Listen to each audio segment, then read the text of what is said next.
నిజంగా స్థుతిలో ఉన్న ఆ ఆశీర్వాదం, నిజంగా స్థుతిలో ఉన్న ఆ శక్తిని మన జీవితంలో మనం పొందుకోగలుగుతున్నామా, మన జీవితంలో మనం అనుభవించగలుగుతున్నామా, ఒక్కసారి మనం స్వపరిశీలన చేసుకుంటే మనకు అర్థమవుతుంది. మనము స్థుతిలో ఉన్న నిజమైన ఆశీర్వాదాన్ని మనం అనుభవించలేకపోతున్నాం. స్థుతిలో ఉన్న ఆ శక్తిని నిజంగా మనం ఎక్స్పీరియన్స్ అండ్ ఎంజాయ్ చేయలేకపోతా ఉన్నాం అని నేను చెప్పక తప్పట్లేదు. ఎందుకంటే ఇశ్రాయేలీలు స్తుతించగా యెరికో ప్రాకారం కూలిపోయింది. కేవలం అది మనకు ఒక స్టోరీ లాగానే మిగిలిపోతుంది, కానీ మన జీవితాలకి నిజంగా మన ఎదుట ఉన్న ప్రాకారాలను మన స్తుతి కోల్చగలుగుతుందా అనేది ఒక ప్రశ్నగా మారిపోయింది మన జీవితాల్లో. ఏదో ఒక స్టోరీ లాగా చెప్పుకోవడానికి కొన్ని సంవత్సరాల నుంచి మనకు ఒక స్టోరీ లాగా అది మిగిలిపోతుంది, కానీ మన జీవితాల్లో నిజంగా మన ఎదుట ఉన్న ప్రాకారాలను కోల్చగలిగిన శక్తిని స్తుతిలో నుండి మనం పొందుకోగలుగుతున్నామా? దేవునికి స్తోత్రం. స్తుతి నీ స్థితిని మారుస్తుంది అని మాట్లాడుతూ ఉంటాం, పాటలు పాడుతూ ఉంటాం, కానీ నిజంగా స్తుతి నీ స్థితిని మార్చగలుగుతుందా? నీ స్థితిని మార్చగలిగిన స్తుతి నీ బ్రతుకులో ఉందా? నీ స్థితిని మార్చగలిగినంత స్తుతి నీ జీవితంలో నిజంగా ఉందా అనేది ఒక ప్రశ్నార్థకం. సో ప్రియమైన దేవుని బిడ్డలారా, పౌలు శీలలు స్తుతించగా చెరసాల పునాదులు కదిలిపోయాయని మాటలు చెప్పుకుంటూ ఉంటాం, పాటలు పాడుకుంటూ ఉంటాం. నిజంగా మన జీవితంలో ఉన్న సాతాను పునాదులు కదిలించగలుగుతున్నదా మన స్తుతి అనేది ఒకసారి ఆలోచన చేయండి. సాతాను యొక్క పునాదులను, సాతాను యొక్క కోట గోడలను కోల్చగలుగుతుందా? వాని పునాదులను సైతం కదిలించగలుగుతున్నదా? అలాంటి శక్తి కలిగిన స్తుతి మన జీవితంలో ఉందా లేదా అనేది ఒకసారి మనం పరిశీలన చేసుకుందాం. సరే, ఇక్కడ మనం టాపిక్లోనికి వస్తే బెరాకా అనే లోయలోనికి వీరు వచ్చారట. అక్కడ వారు దేవునికి కృతజ్ఞతాస్తుతులు చెల్లించారు కాబట్టి ఆ చోటికి బెరాకా అనే పేరు వచ్చింది. దేవుడికి స్తోత్రం. వాస్తవానికి ఆ లోయ పేరు బెరాకా లోయ కాదు, అదొక లోయ, కానీ దానికి ఒక పేరు వచ్చింది, బెరాకా అనే పేరు వచ్చింది. స్తుతి అనే పేరు ఎందుకు వచ్చిందంటే ఆ లోయలో వాళ్ళు దేవునికి కృతజ్ఞతాస్తుతులు చెల్లించారు కాబట్టి, వారి జీవితంలో వారు కృతజ్ఞతాస్తుతులు చెల్లించారు కాబట్టి ఆ లోయకు బెరాకా లోయ అనే పేరు పెట్టడం జరిగింది. ఇంతకీ వారు కృతజ్ఞతాస్తుతులు ఎందుకు చెల్లించారు? మనం ఎప్పుడు చెల్లిస్తామండి స్తుతులు? మనం ఎప్పుడు చెల్లిస్తాము? ఏదైనా ఒక మేలు మన జీవితంలో జరిగినప్పుడు దేవునికి స్తోత్రం అని చెప్తాం కదా. దేవునికి స్తుతులు ఎప్పుడు చెల్లిస్తామంటే ఏదైనా ఒక మేలు మన జీవితంలో జరిగినప్పుడు కదా. మరి వీళ్ళు ఎందుకు కృతజ్ఞతా స్తుతులు చెల్లించారు అంటే 27వ వచనంలో రాయబడింది, ఇలాగున యెహోవా వారి శత్రువుల మీద వారికి జయము అనుగ్రహించి వారిని సంతోషపరిచెను. ప్రభువుకు స్తోత్రం. వారు ఎందుకు దేవునికి కృతజ్ఞతా స్తుతులు చెల్లించారు అంటే దేవుడు వారి జీవితంలో అనుగ్రహించిన విజయాన్ని బట్టి. Praise the Lord. దేవుడు వారి జీవితంలో ఇచ్చిన విజయాన్ని బట్టి వారు దేవుణ్ణి స్తుతిస్తున్నారు. దేవుడు వారి జీవితంలో ఇచ్చిన గొప్ప విజయం, దేవుడు వారికి విజయాన్ని ఇచ్చి వారిని సంతోషపరిచారంట. దేవునికి స్తోత్రం. మన దేవుడు ఎవరంటే మనకు జయాన్ని ఇచ్చి మనం ఏ విషయాల్లో అయితే ఓడిపోతున్నామో ఆయా విషయాల్లో మనం ఎప్పుడైతే దేవుని సన్నిధిలో విజయం కొరకు ప్రార్థిస్తామో అప్పుడు దేవుడు మనకు విజయాన్ని ఇచ్చి ఆయా విషయాల మీద మనల్ని సంతోషపరిచే దేవుడై ఉన్నాడు. Praise the Lord. ఈ రోజున ఏ విషయాల కొరకు, ఏ విషయాలపై విజయం కావాలని ప్రభు సన్నిధిలో సహాయం కొరకు నువ్వు వేడుకుంటున్నావో నాకు తెలీదు. ఏ విషయాల్లో విజయాన్ని ఇవ్వమని ప్రభు సన్నిధిలో నువ్వు ప్రార్థిస్తున్నావు నాకు తెలీదు. నాకు ఒక విషయం తెలుసు, అదేంటంటే మన ప్రభు మనకు జయమునిచ్చి సంతోషపరిచే దేవుడై ఉన్నాడు. మనకు విజయాన్ని ఇచ్చి మనల్ని సంతోషపరిచే దేవుడై ఉన్నాడు. మరొక చోట కీర్తనకారుడు రాస్తాడు, నీవు నీ కార్యము చేత నన్ను సంతోషపరచుచున్నావు అని రాస్తాడు. ఏలయనగా ఇశ్రాయేలులో దేవుని మందిరపు పని విషయమై వారి చేతులను బలపరచుటకు యెహోవా అష్షూరు రాజు హృదయమును వారి వైపు త్రిప్పి వారిని సంతోషింపజేశాను. స్తోత్రం. ఇక్కడ రాయబడి ఉంటుంది, వారిని సంతోషింపచేశాడు. దేవుడు వాళ్ళని సంతోషింపజేశాడు. దేవుడు వారికి సంతోషాన్ని ఇచ్చాడు. వారి జీవితంలో దేవుడు వారిని సంతోషింపజేశాడంట. ఎలా సంతోషింపజేశాడో తెలుసా? అష్షూరు రాజు హృదయమును వారి వైపు తిప్పి. దేవునికి స్తోత్రం. అష్షూరు రాజు హృదయమును వారి వైపు తిప్పాడంట అష్షూరు రాజు హృదయాన్ని. అష్షూరు రాజు ఎవరింతకీ? అష్షూరు రాజు శత్రు రాజు. ఆయన శత్రువు రాజు అయినటువంటి ఆ అష్షూరు రాజు హృదయాన్ని దేవుడు ఆయన ప్రజల వైపు తిప్పాడు. హల్లెలూయా. అందుకే సామెతలో రాసి ఉంటుంది, రాజు హృదయం యెహోవా చేతిలో నీటి కాలువల వలె ఉన్నది. హృదయం ఎలా ఉందంట? నీటి కాలువ వలె ఉన్నది. ఆయన తన చిత్త వృత్తి చొప్పున దాన్ని తిప్పును. హల్లెలూయా. దేన్ని? స్టీరింగ్ని కాదు, హృదయాన్ని. హల్లెలూయా. ఆయన తన చిత్త వృత్తి చొప్పున దాన్ని తిప్పును. దేన్ని తిప్పేది? ఇంట్లో ట్యాప్ను కాదు. దేన్ని తిప్పేది? కారు స్టీరింగ్ని కాదు. దేన్నో తెలుసా తిప్పేది? హృదయాన్ని తిప్పును. అంటే ఈ వచనంను బట్టి మనకేమర్థమవుతుంది? తన చిత్త వృత్తి చొప్పున తిప్పును అని ఉంది. ఎక్కడ? సామెతల్లో ఉంది. చూడండి, సామెతలు 21:1. సామెతలు 21:1. యెహోవా చేతిలో రాజు హృదయము నీటి కాలువల వలెనున్నది. ఆయన తన చిత్తవృత్తి చొప్పున దాన్ని తిప్పును. దేవుడు తిప్పుతాడంట. ఎట్లా? తన చిత్తవృత్తి చొప్పున. అంటే ఏంటి చిత్తవృత్తి అంటే? ఆయన చిత్తానుసారంగా దాన్ని తిప్పుతాడు. దేన్ని? హృదయాన్ని, రాజు హృదయాన్ని. ఆ రాజు హృదయం ఎక్కడుందా? యెహోవా చేతిలో ఉన్నది. ప్రతి ఒక్కరి హృదయం ఎక్కడుంది? దేవుని చేతిలో ఉంది. దేవుడు దాన్ని తిప్పగలిగినోడు దేవుడు ఒక్కడే. దాన్ని తిప్పగలిగినోడు దేవుడు ఒక్కడే. చాలామంది మార్పు కొరకు మనం ప్రార్థన చేస్తూ ఉంటాం. యేసయ్యా మా తండ్రి మారాలి, యేసయ్యా మా మమ్మీ మారాలి, యేసయ్యా మా అన్నయ్య మారాలి, యేసయ్యా మా తమ్ముడు మారాలి, యేసయ్యా మా చెల్లి మారాలి, యేసయ్యా మా అక్క మారాలి, యేసయ్యా మా భర్త మారాలి, యేసయ్యా నా భార్య మారాలి, యేసయ్యా అని మనం దేవుడి సన్నిధిలో ప్రార్థన చేస్తూ ఉంటాం కదా. అయితే గుర్తుపెట్టుకోండి, నువ్వు మార్చలేవు, నేను మార్చలేను ఎవరిని. హృదయం, అందరి హృదయాలు దేవుని చేతిలో ఉన్నాయి. ఆ హృదయాన్ని తిప్పగలిగిన వాడు ఆయన ఒక్కడే. విశ్వాసంతో ప్రార్థన చేయండి ఈ రోజు నుండి. దేవా, రాజు హృదయం నీ చేతిలో ఉంది, నీ ఇష్టం వచ్చినట్టు దాన్ని నువ్వు తిప్పేయగలవు, శక్తి గలవాడు అని వాక్యాలు మేము విన్నాం కదా. నా కుటుంబంలో ఇంకా మారు మనసు పొందిన వాళ్ళు చాలామంది ఉన్నారు. వారి హృదయం నీ చేతుల్లో ఉందయ్యా, వారి హృదయాన్ని మీరు తిప్పండి అని ప్రభు సన్నిధిలో మనం విశ్వాసంతో ప్రార్థించాలి. దేవునికి స్తోత్రం. అందరి హృదయాలు దేవుని చేతుల్లో ఉన్నాయి. దేవుని చేతుల్లో ఉన్నాయి హృదయాలు. దేవుని చేతిలో ఉందంట హృదయం. ఆయన తిప్పుతాడంట దాన్ని. ఆయన తిప్పాలి. ఆయన తిప్పకుండా మనం ఎంత తిప్పాలని చూసినా కానీ అది తిరగదు.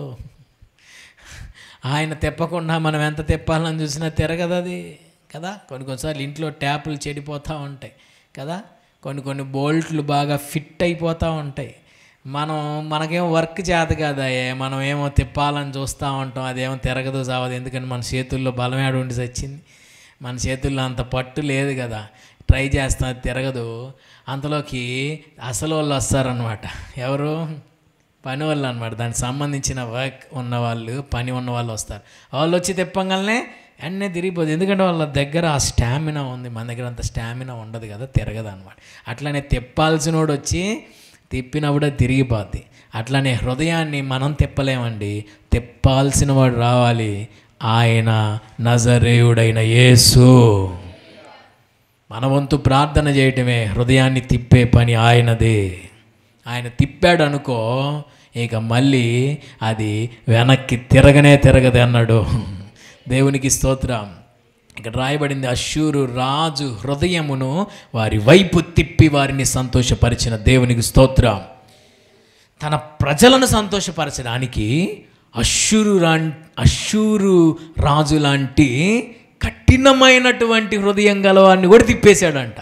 దేవునికి స్తోత్రం చెప్పండి. అసలు అష్షూరు రాజు గురించి మీరు బైబిల్లో చదవండి. రాజుల గ్రంథాల్లో కానీ, దినవృత్తాంతాల గ్రంథాల్లో కానీ, ఎజ్రా గ్రంథంలో కానీ అష్షూరు రాజు ఎంత కఠినమైన వాడు. ఎన్నోసార్లు ఇశ్రాయేలీయులపై దాడి చేసి ఎంతోమందిని చెర తీసుకొని వెళ్ళిపోయి ఎంతోమందిని చంపేసేసి ఎన్నో వేల లక్షల మందిని హతమార్చినటువంటి రాజు అష్షూరు రాజు. ఆ అష్షూరు రాజు లాంటి కఠినమైన బండ మొండి కఠిన హృదయాన్ని కూడా దేవుడు తన ప్రజలను సంతోషింపజేయడానికి త్రిప్పివేసిన దేవునికి స్తోత్రం కలుగునుగాక. అంటే దాని అర్థం ఏంటంటే మనల్ని సంతోషపరచడానికి దేవుడే కార్యమైనా చేయడానికి సిద్ధంగా ఉన్నాడు. మనలను సంతోషపరచడానికి దేవుడు ఎలాంటి కార్యానైనా చేయడానికి సిద్ధంగా ఉన్నాడు. తన కార్యము చేత ఆయన మనల్ని సంతోషపరుస్తాడని కీర్తనాకారుడు రాస్తున్నాడు. కీర్తనల గ్రంథం 92:4. నీ చేతి పనులను బట్టి నేను ఉత్సహించుచున్నాను. 92వ కీర్తన 4వ వచనంలో ఇలా రాయబడింది, యెహోవా నీ కార్యం చేత నువ్వు నన్ను సంతోషపరుస్తున్నావయ్యా. హల్లెలూయా. తన కార్యము చేత మనలను సంతోషపరచు దేవునికి స్తోత్రం కలుగునుగాక. తన కార్యము చేత ఆయన మనల్ని సంతోషపరిచే దేవుడై ఉన్నాడు. ఇక్కడ అదే మనం చూస్తున్నాం. దేవుడు వారి శత్రువుల మీద వారికి జయము అనుగ్రహించి వారిని సంతోషపరిచెను. వారిని ఎలా సంతోషపరిచాడంట? జయమును అనుగ్రహించి సంతోషపరిచాడు. ఏమండి, మన సంతోషం ఏమవ్వాలో తెలుసా? ఈ రోజు నుండి జయమే మన సంతోషముగా మారాలి. చప్పట్లు కొట్టి ప్రభువు నామమును మహిమపరుద్దాం. Praise the Lord. జయములోనూ సంతోషించాలి, జయములోనూ సంతోషించాలి, జయములో ఆనందించాలి. ఇంకా మీకు క్లారిటీ ఇస్తాను, జయ జీవితంలోనూ ఆనందించాలి. హల్లెలూయా. దేంట్లో నువ్వు ఆనందించాలంటే జయ జీవితమును బట్టి ఆనందించాలి. ఈ లోకములో కాదు నీ ఆనందం ఉండాల్సింది, లోక విషయాల్లో కాదు. ఈ రోజు నుంచి, ఈ రాత్రి నుంచి నీ ఆనందం దేంట్లో ఉండాలంటే జయ జీవితాన్ని బట్టి ఆనందించాలి. అంటే దాని అర్థం ఒక శోధనను నువ్వు జయించుటలో నువ్వు ఆనందించాలి. ఒక పాపమును నిన్ను ఆకర్షించినప్పుడు దాని వైపు నువ్వు తిరగకుండా దాని వైపు నుంచి నీ మనసు హృదయాన్ని తిప్పుకొనుటలో నువ్వు ఆనందించాలి. లోకము పాపమును నువ్వు జయించే విషయంలో నువ్వు ఆనందించాలి. జయమే నీ ఊపిరిగా మారిపోవాలి, జయ జీవితమే నీ గురిగా మారిపోవాలి. ఈ రాత్రి నుంచి దేవునికి మహిమ కలుగునుగాక. జయమే నీ ఊపిరవ్వాలి, జయ జీవితమే నీ గురిగా మారిపోవాలి. జయములో ఆనందించాలి. ఒక శోధన నీ జీవితంలో కలిగినప్పుడు ఆ శోధనకి నువ్వు లొంగిపోకుండా నిలబడతావు చూసావా? శోధనతో పోరాడతావు చూసావా? ఆ శోధనని ఎదిరిస్తావు చూసావా? శోధనని ఎదిరించి దానిపై నువ్వు విజయాన్ని పొందుతావు చూసావా? ఆ విజయములో నువ్వు ఆనందించాలి. రాత్రి నుంచి దేవునికి మహిమ కలుగునుగాక. Praise the Lord. ఆ విజయములో నువ్వు ఆనందించాలి. నీ ఆనందం ఈ లోక సంబంధమైన విషయాల్లో ఉండకూడదు. నిజమైన క్రైస్తవుడి ఆనందం ఎక్కడుండాలంటే జయ జీవితములో ఆనందించాలి. దేవుని కొరకు నువ్వు స్టాండ్ అవుతావు చూసావా? ఒక శోధన వచ్చినప్పుడు, ఒక పాపం నిన్ను ప్రేరేపించినప్పుడు, ఈ లోకం నిన్ను ఆకర్షించినప్పుడు, లోకము శరీరం నిన్ను లాగుతున్నప్పుడు, ఆ లోకము శరీరం వైపు నువ్వు వెళ్లకుండా దానికి ఎగ్నెస్ట్గా నీ జర్నీ చేస్తావు చూసావా? ఆ జర్నీలో నువ్వు ఆనందించాలి. లోకం వైపు నీ మనసు వెళ్ళనివ్వకుండా తిప్పుకుంటావు చూసావు దేవుడి వైపు, ఆ విజయములో నువ్వు ఆనందించాలి. దేవుడు వారికి జయం ఇచ్చాడు. ఎవరి మీద? ఇక్కడ క్లియర్గా రాస్తుంది. దినవృత్తాంతాలు 2వ గ్రంథం 20వ అధ్యాయం 27వ వచనం. దినవృత్తాంతాలు 2వ గ్రంథం 20వ అధ్యాయం 27వ వచనం. శత్రువుల మీద వారికి జయం ఎక్కడిచ్చాడంట? వారి శత్రువుల మీద వారికి జయం. మన దేవుడు ఎవరంటే మన శత్రువుల మీద మనకు జయమిచ్చే దేవుడు. హల్లెలూయా. నువ్వు అనుకుంటావు నాకు ఎవరు శత్రువులు లేరండి, అందరితో ఫ్రెండ్లీగానే ఉంటున్నాను, అందరితో నేను క్లోజ్గానే ఉంటున్నాను, ఎవరు నాకు శత్రువులు లేరండి. నేను చెప్పేది భౌతికమైన శత్రువులు కాదండి. నేను చెప్పేది నీ ఆత్మీయ జీవితానికి శత్రువులు. నీ ఆత్మీయ జీవితానికి శత్రువు. నీ ఆత్మీయ జీవితానికి మొట్టమొదటి శత్రువు ఎవరో చెప్పనా? ఎవరో కాదు, వాళ్ళు ఎక్కడో లేరు, నీతోనే ఉన్నారు. అదే నీ బుజ్జి కొండ. ఏంటది? నీ శరీరమే, నీ బంగారు శరీరమే నీ శత్రు. నిన్నెవరో తొక్కరో, నీ శరీరమే నిన్ను తొక్కేసిద్ది. నీ శరీరాన్ని నువ్వు ఎదిరించాలి, నీ శరీరాన్ని నువ్వు జయించాలి. నీ శరీరం చెప్పిన పని నువ్వు చేయకూడదు, నువ్వు చెప్పిన పని అది చేసే స్థాయికి నువ్వు ఆత్మీయ జీవితంలో రావాలి, ఎదగాలి. అబ్బా బాగా పాటలు పాడుతానంటే రాగాలు తీసి చర్చీలను సంతోషపడమాక. సైతాన్ గాడు కూడా ఇంకా బాగా పాటలు పాడతాడు నీకన్నా, తెలుసా? పరలోక రాజ్యంలో వాడు పెద్ద అసలు మంచి మ్యూజిషియన్, తెలుసా? ఆడు కీబోర్డ్ వేస్తే అసలు మామూలుగా పరలోకం దద్దరిల్లిపోవాలా, దిగి రావాలా ప్రెసెన్స్ అట్లా, అంతే. అక్కడికి పరలోక సన్నిధి అలా దిగి వస్తుంది అంతే. అసలు నీ స్వరం ఏం స్వరము, నువ్వు వేసే కీబోర్డ్ ఏం కీబోర్డు, అసలు వాడి ఆరాధన, వాడు చేసే ఆ వర్షిప్, వాడు చేసే ఆ యొక్క ఆ వర్షిప్ బ్యాండ్ని చూస్తే మత్తిపోద్దన్నమాట. దేంట్లో నువ్వు ఆనందించాలి? బాగా పాటలు పాడుతున్నానని నువ్వు సంకలు ఎగరేయాల్సిన అవసరం లేదు. బాగా ఆరాధన చేసేస్తున్నాను, బాగా వాక్యం చెప్పేస్తున్నాను, బాగా పరిచర్య చేసేస్తున్నాను, ఇవన్నీ కాదు. అన్నిటికన్నా ప్రాముఖ్యమైంది నీ శరీరాన్ని వంచగలుగుతున్నావా లేదా, నీ శరీరాన్ని నువ్వు జయించగలుగుతున్నావా లేదా, నీ శరీరంపై నీకు జయం ఉందా లేదా. Praise the Lord. అపోస్తలుడైన పౌలు అన్నాడు, అనేకులకు చెప్పి చివరికి నేను భ్రష్టున్నైపోతాను, నా శరీరాన్ని నలగొట్టి దాన్ని లోపరుచుకుంటున్నాను. Praise the Lord. నా శరీరాన్ని నలగొట్టి లోపరుచుకుంటున్నా. I punish my body, I discipline my body. నా శరీరాన్ని నేను పనిష్ చేసుకుంటున్నాను అన్నాడు.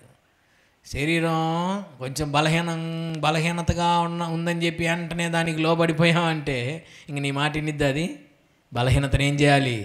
ఎదిరించాలి. Praise the Lord. బలహీనతను ఎదిరిస్తేనేనండి మనం ఏదైనా ఆత్మీయ జీవితంలో సాధించగలుగుతాం. వ్యాధిని ఎదిరించాలి, కొన్నిసార్లు మనం బలహీనతను ఎదిరించాలి, శోధనను ఎదిరించాలి.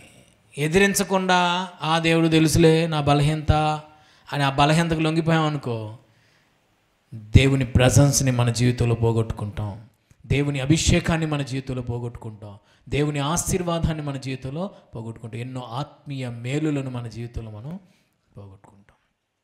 బలహీనతను ఎదిరించాలి. మన ఆత్మీయ జీవితానికి ప్రప్రథమమైన శత్రువు ఎవరు? మన శరీరమే, మన దేహమే ప్రప్రథమమైన శత్రువు. ఆత్మీయ జీవితంలో నువ్వు అత్యున్నత శిఖరాలకు వెళ్ళాలన్నా నీ శరీరమే, ఆత్మీయ జీవితంలో అధో పాతాళానికి నువ్వు దిగాలన్నా నీ శరీరమే. రెండు నీ శరీరం ద్వారానే జరుగుతాయి. ఎప్పుడంటే నీ శరీరానికి లొంగిపోతే అధో పాతాళానికి వెళ్ళిపోతావు. నీ శరీరాన్ని ఎదిరించి జయించి దాన్ని నీకు లోబరుచుకుంటే అత్యున్నత శిఖరాలను అధిరోహిస్తావు ఆత్మీయ జీవితంలో. దేవునికి మహిమ కలుగునుగాక. రెండు స్థానాలకు నిన్ను తీసుకెళ్లేది నీ శరీరమే. అదో పాతాళానికి నిన్ను తీసుకెళ్లేది నీ శరీరమే, అత్యున్నత శిఖరాలకు తీసుకెళ్లేది కూడా నీ శరీరమే. ఎప్పుడు నీ శరీరమునకు, నీ శరీర బలహీనతలకు, నీ శరీరం యొక్క శోధనలకు నువ్వు లొంగిపోతే నిన్నెక్కడికి దొక్కిద్ది?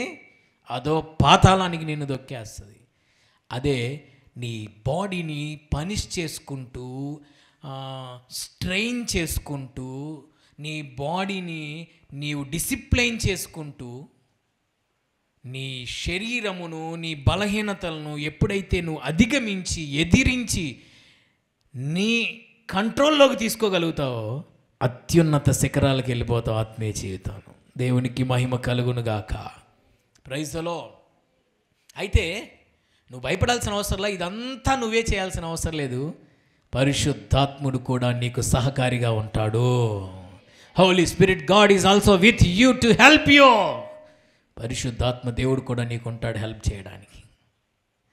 హల్లెలూయా. తండ్రి ప్రేమ నాలో నిండార ఉండగా, యేసుక్రీస్తు కృప నాకు అండ నిలువగా. తండ్రి ప్రేమ నాలో నిండార ఉండగా, యేసుక్రీస్తు కృప నాకు అండ నిలువగా. పరిశుద్ధాత్ముడే సారథిగా, నాలో నిలిచి నన్ను నడుపుచుండగా, పరిశుద్ధాత్ముడే సారథిగా.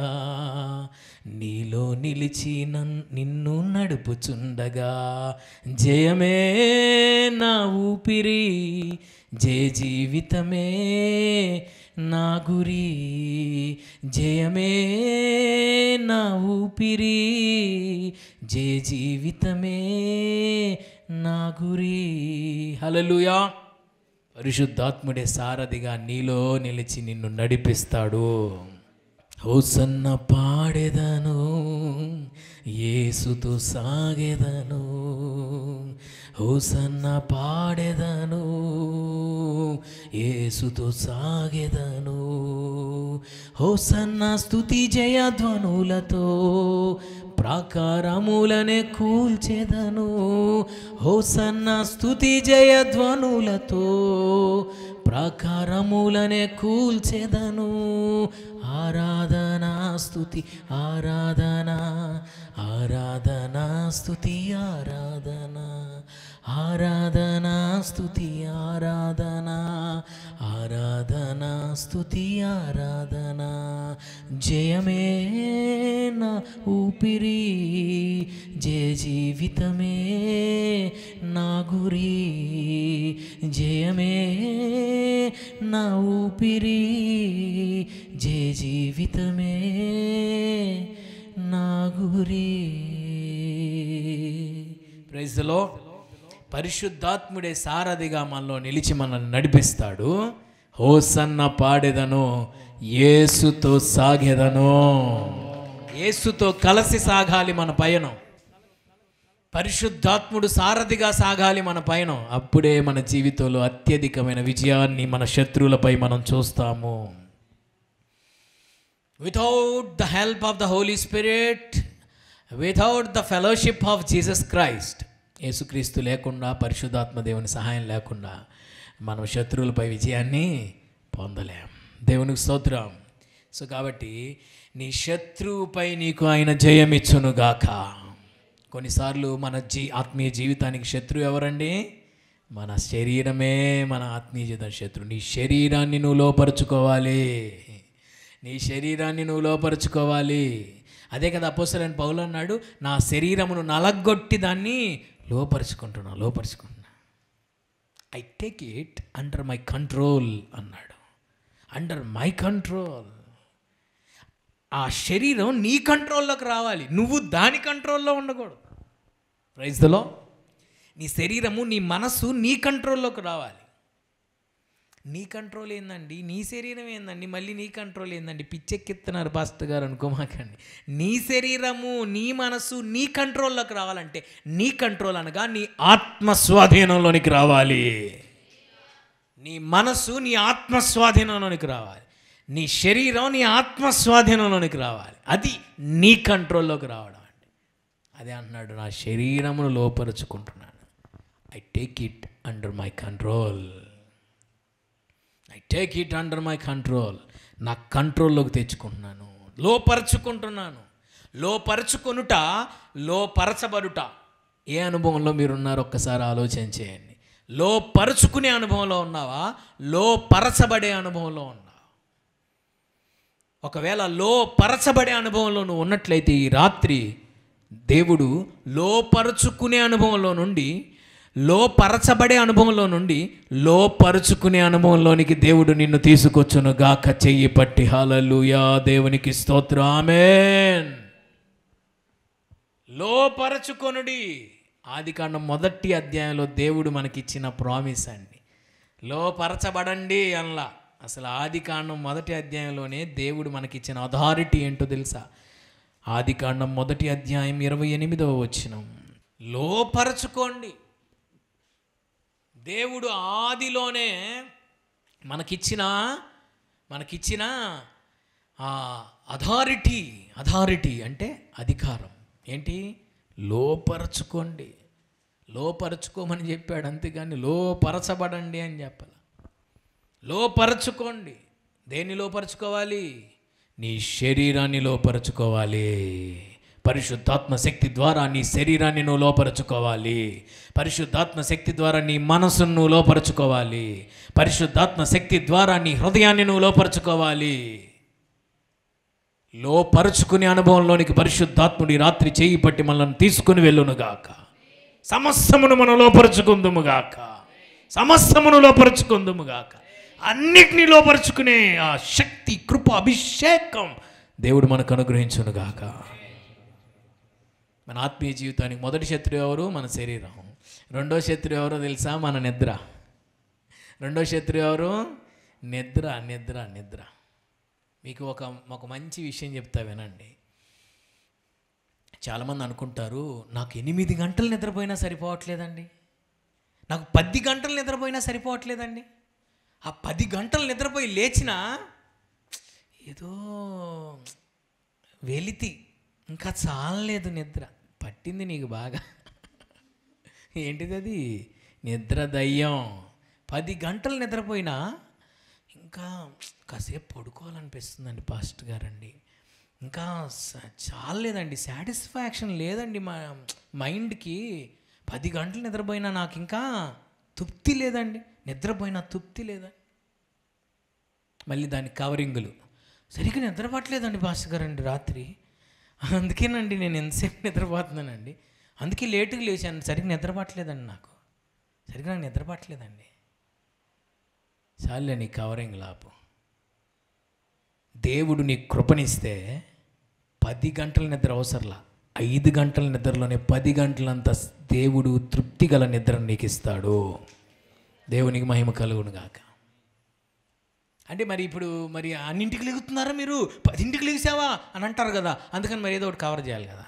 మరి నైట్ నిద్రపట్టలేదండి పాస్టర్ గారండి, సరిగ్గా 10ంటికి లెగుతున్నా అంటాం కదా, మరి ఎంత నిద్రపోతుల్లాగా మారిపోయారు మీరు. 10ంటిగా లేచేది, వేకునే నిన్ను వెతికేదనని దావీదు అంటే నువ్వేమో 10 గంటలు లేచి నేను నిన్ను వెతికేదను అనేటట్టున్నావు అని అంటాం కదా. మళ్ళీ అక్కడ పరుగు పోయిద్దా అని ఏదో ఒకటి చేస్తూ ఉంటాం కవరింగ్ కదా మనం.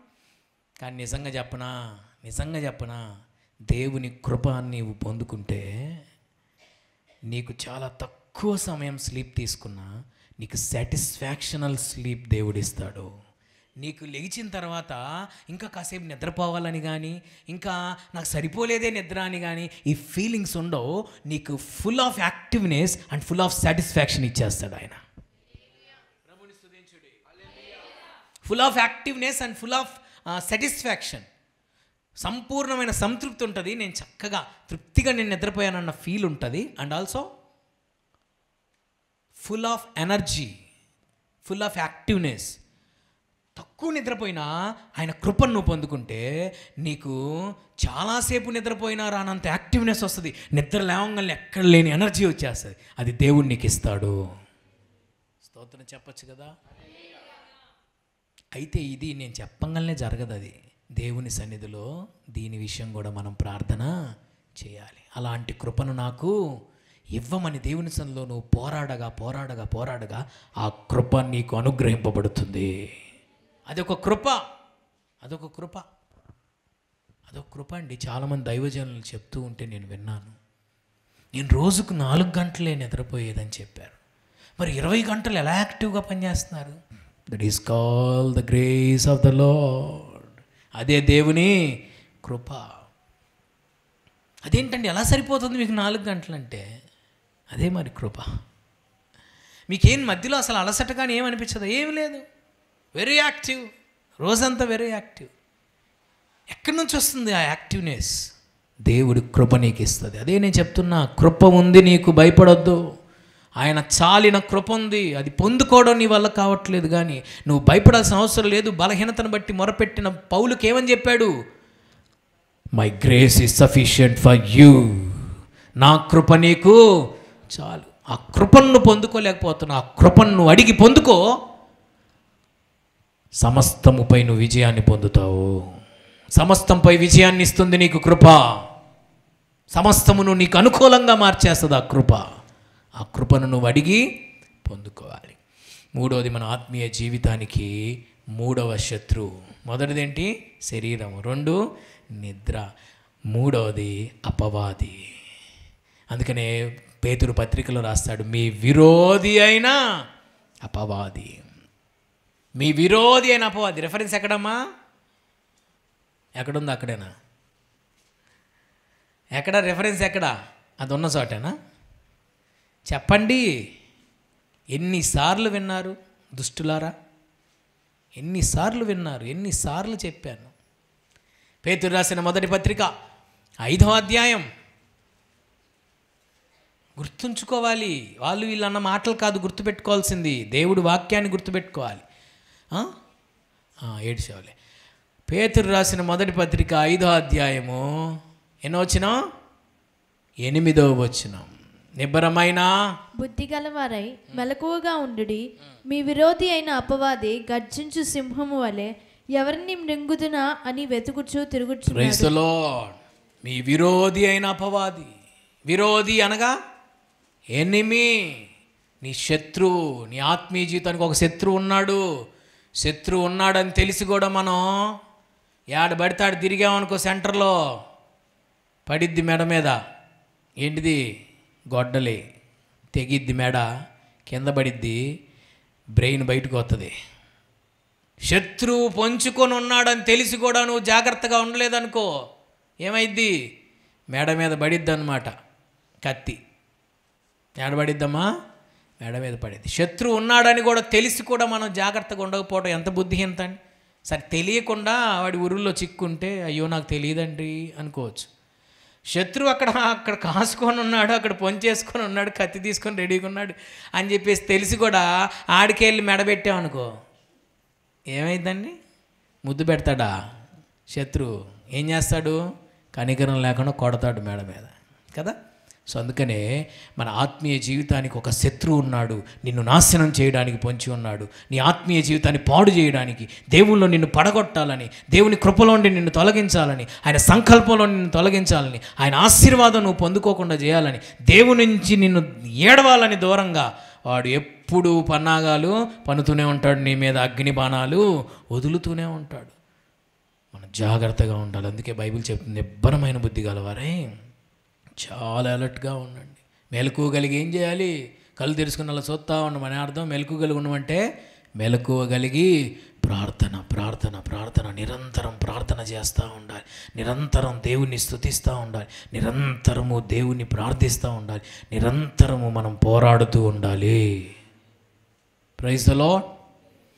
3వ శత్రువు అయిన సాతాను. భయపడాల్సిన అవసరం లేదు. మన ప్రభు ఎవరో తెలుసా? నీ శత్రువు మీద నీకు జయమిచ్చి నిన్ను సంతోషపరిచే దేవుడై ఉన్నాడు. ఆయన సమాధానకర్తయగు దేవుడు శీఘ్రముగా మీ పాదముల కింద సాతానును శీఘ్రంగా చితకదొక్కించగలిగిన శక్తి గలవాడు యేసు. చాలామందికి ఒక పెద్ద డౌట్, అది చెప్పేసి ప్రార్థన చేస్తాను. ఏంటో తెలుసా? పాస్టర్ గారండి ఆల్రెడీ సిలువలో చితకదొక్కేశాడు ప్రభు అన్నారు కదండి, మరి ఈడేందండి నన్ను ఈ రకంగా చితకదొక్కుతున్నాడు? ఆల్రెడీ ప్రభు చితకదొక్కాడు అన్నారు కదా సిలువలో, సాతాను గాడి తలకాయని చితకదొక్కేశాడు ప్రభు అన్నారు కదా, మరి ఏందండి వాడు ఇంకా నన్ను టార్చర్ పెడతానే ఉన్నాడు కదా అని అంటే, అక్కడ చితకదొక్కింది ప్రభు, ఇక్కడ నువ్వు తొక్కాల్సింది నువ్వు. దేవుడికి స్తోత్రం. అయితే ఆ సిలువలో ఆల్రెడీ అయిపోయింది ఆ కార్యం. మరి అయిపోయింది కదండి, మరి చితకదొక్కితే మరి ఇంకా వాడు నా మీద ఎందుకని వాడి శక్తిని నా మీద చూపిస్తున్నాడు అంటే, అక్కడ చితకదొక్కేశాడు. అయితే ఆ యొక్క విక్టరీని నీ లైఫ్లోకి నువ్వు స్వతంత్రించుకోవాలంటే హక్కుతో అడిగి ఆ కృపను పొందుకోవాలి. ఆల్రెడీ అయిపోయింది కార్యం. సిలువలో సాతాను తల చితకదొక్కబడింది. కానీ దాన్ని నీ జీవితంలోకి నువ్వు స్వతంత్రించుకోవాలి అంటే, దాన్ని నీ లైఫ్లోకి రావాలంటే నువ్వు దేవుని సన్నిధిలో హక్కుతో అడిగి ప్రార్థించి పోరాడి ఆ విజయాన్ని నీ లైఫ్లోకి నువ్వు స్వతంత్రించుకోవాలి. చాలామంది ఒక పెద్ద డౌట్, సాతాన్ని ఆల్రెడీ ఓడించే మరి ఇంకా ఎందుకు నా మీద వాడి ప్రభావం పనిచేస్తుంది? ఆల్రెడీ ఓడించేసాడు. అయితే దాన్ని మన లైఫ్లోకి మనం పొందుకోవాలి. ఏమండి? దాన్ని మన లైఫ్లోకి మనం పొందుకోవాలి. పోలియోకి మందు వచ్చి చాలా కాలం అవుతుంది, కానీ ఇంకా పోలియో ఉన్న వాళ్ళు ఉన్నారా లేదా? అదేంటి? పోలియోకి మందు వచ్చింది కదా, ఇంకా పోలియో ఉన్న వాళ్ళు ఎందుకున్నారు? పోలియో ఉన్న వాళ్ళు ఎందుకున్నారు? వ్యాక్సిన్ వచ్చింది, కానీ వీళ్ళు ఆ వ్యాక్సిన్ని పొడిపించుకోవాలి. వ్యాక్సిన్ వచ్చినంత మాత్రాన సరిపోద్దా? అది తీసుకోవాలి. అట్లానే ఆల్రెడీ సిలువలో చితక తొక్కేశాడు సాతాను గాని ప్రభు. అయితే ఆ సిలువలో ఉన్న ఆ శక్తిని నువ్వు పొందుకొని నువ్వు చితకదొక్కాలి. దేవుడికి మహిమ కలుగును గాక. అటు కృప దేవుడు మనకు దయచేయను గాక.